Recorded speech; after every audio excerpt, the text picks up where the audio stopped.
ये देखो पिछला चैप्टर था, इसमें क्या हो रहा था, इलेक्ट्रोस्टैटिक्स के बारे में उन्होंने पढ़ा था।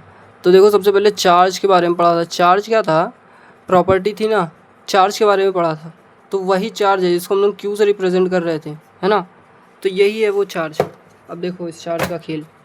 तो rate of flow of charge जिसको हम लोग कहते हैं वो करंट होता है। रेट ऑफ फ्लो का क्या मतलब, चार्ज का मतलब तुम्हें पता था कि एक प्रॉपर्टी है, ठीक है। क्या थी, एक प्रॉपर्टी थी। जैसे सर ने बताया था कि रामू की प्रॉपर्टी है कि वो मोटा है, काला है, और पिंकी की प्रॉपर्टी थी कि वो गोरी है, पतली है, ये सब था। तो ये सब दुनिया भर की चीज़ें थी, ठीक है। वैसे इसी तरीके से क्या, चार्ज भी एक प्रॉपर्टी थी, ठीक है। हम लोग ने ये पढ़ा था। उसके बाद क्या होता है, तो करंट जो है rate of flow of charge होता है। तो रेट ऑफ फ्लो का मतलब होता है, पहले तो रेट का मतलब होता है कि 1/टाइम, 1/टाइम समझ लो, ठीक है।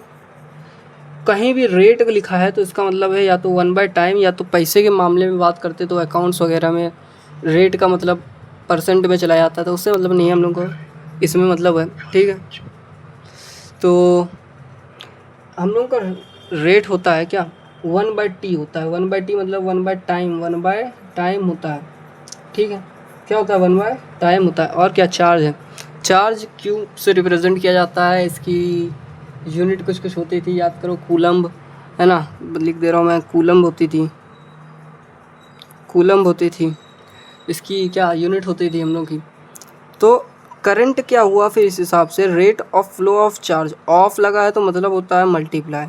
तो मैं सीधी बात बता रहा हूँ, अगर तुमने बचपन में पढ़ा हो कभी, तो बॉड मास पढ़ते थे हम लोग जब, जिस टाइम पे, तो बॉड मास में बी ब्रैकेट होता था, ओ ऑफ होता था, ऑफ, ऑफ में हम लोग मल्टीप्लाई करते थे।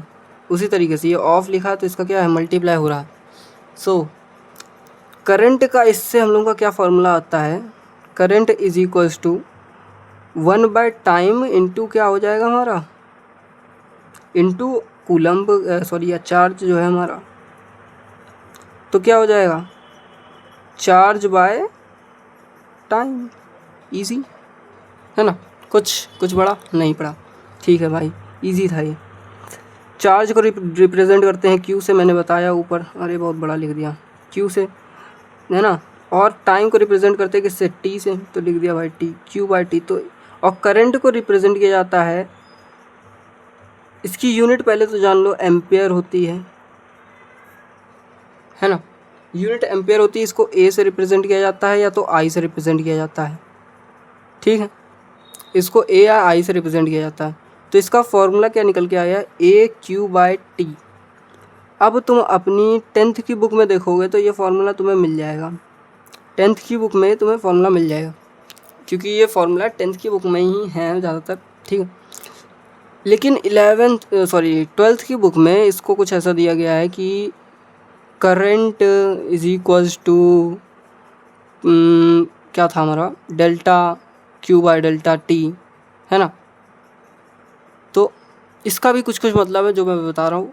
और या फिर दिया गया होता है dQ/dt, है ना।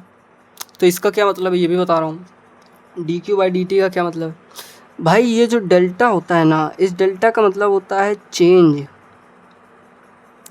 चेंज कि मतलब कितना बदला, जैसे इंसान बदलते हैं तो कितना बदला।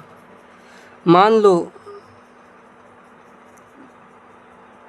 लो एग्ज़ाम्पल के तौर पे लेते हैं हम लोग, कोई इंसान था, बहुत खुश था, बहुत खुश था, एकदम से बीच में वो क्या हुआ, न्यूट्रल हुआ, उसके लाइफ में थोड़े दुख आए, फिर वह एकदम से सैड हो गया, है ना।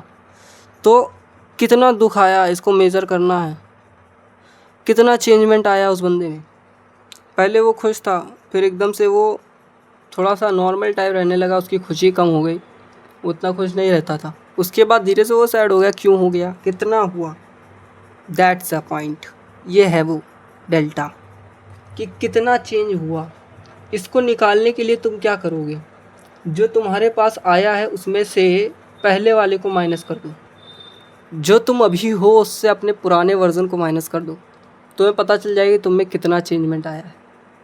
मान लो पहले तुम 50 किलो की थी और तुम अभी मान लो 70 किलो के हो, तो तुम्हें पता करना है कि तुमने इतने टाइम में, आज से तुम 2 साल पहले 50 किलो की थी और अब 2 साल बाद प्रेजेंट टाइम में कितने 70 किलो के। तुम्हें पता करना है कितना चेंज हुआ है मेरे अंदर। तो तुम क्या करोगे, पुराने वाले वर्ज़न से नए वाले वर्ज़न को माइनस करा दोगे, मतलब 70 माइनस 50 कराओगे, मतलब तुमने 20 kg गेन किया है भाई साहब, गेन किया है ना। यही होता है, सेम चीज़, कुछ अलग नहीं। यही हमारा क्या, डेल्टा का मतलब है चेंजमेंट, कितना तुम बदल रहे हो, ठीक है, कितना चेंजमेंट किसी चीज़ में आया है। सेम ये भी, डी भी यही है। तुम्हें कई लोग इसको बोलेंगे कि ये क्या है, कुछ महान हस्तियाँ बोलेंगी dq/dt लिखा है, तो ये डिफरेंशिएशन है, DIFF, हमको तो स्पेलिंग में नहीं आती, डिफरेंशिएशन। मैथ्स का एक ख़तरनाक चैप्टर डिफरेंशिएशन, और कुछ महान लोग इसमें इंटीग्रेशन भी डालते हैं, वो इंटीग्रेशन भी यूज़ करते हैं। ये सब जो चैप्टर्स हैं, डिफरेंशिएशन और ये इंटीग्रेशन, ये क्या था, अरे गलत लिख दिया, इंटीग्रेशन डिफरेंशिएशन, ये दोनों चैप्टर पता है, ये one of the famous scientist जो हमारे आइंस्टाइन साहब थे, अरे आइंस्टाइन कह रहा हूँ, सॉरी, अरे क्या नाम था, आइजैक न्यूटन, उनका नाम था आइजैक न्यूटन, जिन्होंने 3 लॉ दी थी मोशन की। तो आइजैक न्यूटन IN ने हमें ये दिया था। और केवल 2 चैप्टर नहीं है इसमें, बहुत सारे चैप्टर्स हैं, मतलब कह सकते हो कि एक सीरीज़ ऑफ चैप्टर्स हैं। ये अलग ही लेवल की मैथ्स है, मतलब जो बचपन से हम लोग ने पढ़ी है वो मैथ्स अलग है और ये मैथ्स अलग है। इस मैथ्स का नाम होता है कैलकुलस। इस मैथ्स को इसलिए बनाया क्योंकि फंडामेंटल लेवल पर चीज़ों को समझने के लिए इसकी बहुत नीड थी। तुमको अगर कोई चीज़ को बहुत डीप में जानना है, नंबर्स को बहुत डीप में जानना है, तो उसको बहुत ज़्यादा कैलकुलेट करना पड़ेगा। कैलकुलेशन को कम करने के लिए, और कह सकते हो कि तुम्हारा दिमाग बचाने के लिए, इस कैलकुलस का उपयोग किया गया, बट आज के समय में इसका उल्टा हो रहा है, ठीक है। हाँ, तो इतना हम लोगों ने जाना कि चेंजमेंट होता है ये। इस डेल्टा का मतलब क्या है, चेंजमेंट है। इस डी का मतलब भी चेंजमेंट है। एक्चुअल में डिफरेंशिएशन का मतलब ही पूरा चेंजमेंट है। इसमें बहुत सारे सीरीज़ ऑफ फार्मूलाज हैं, बहुत सारी चीज़ें हैं, लेकिन हमें वो नहीं जाननी क्योंकि हम लोग बायो के स्टूडेंट हैं।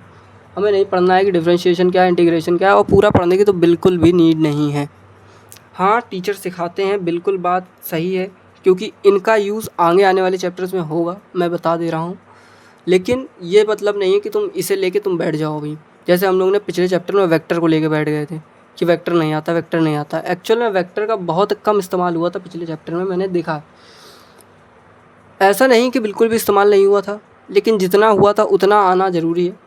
अप्रॉक्स 40 से 50% अगर तुमको वेक्टर आता है तो तुम्हारा काम हो जाएगा। कुछ भी बहुत टफ़ नहीं है उसमें, ईजी सा चैप्टर था, बट फिर भी हम लोग ने स्किप कर दिया है। कोई बात नहीं, चलो सीख लेंगे इसको भी हम लोग। बट जो अभी है करंट एंड इलेक्ट्रिसिटी, उसमें 11th का कुछ भी इंक्लूड नहीं है। डिफरेंशिएशन इंटीग्रेशन जो मैं बता रहा हूँ वो भी इवन 12th क्लास में ही है, मैथ्स में 12th क्लास में है, 11th में नहीं है, ठीक है। बट हाँ, 11th क्लास इसमें बिल्कुल भी इन्वॉल्व नहीं होती है।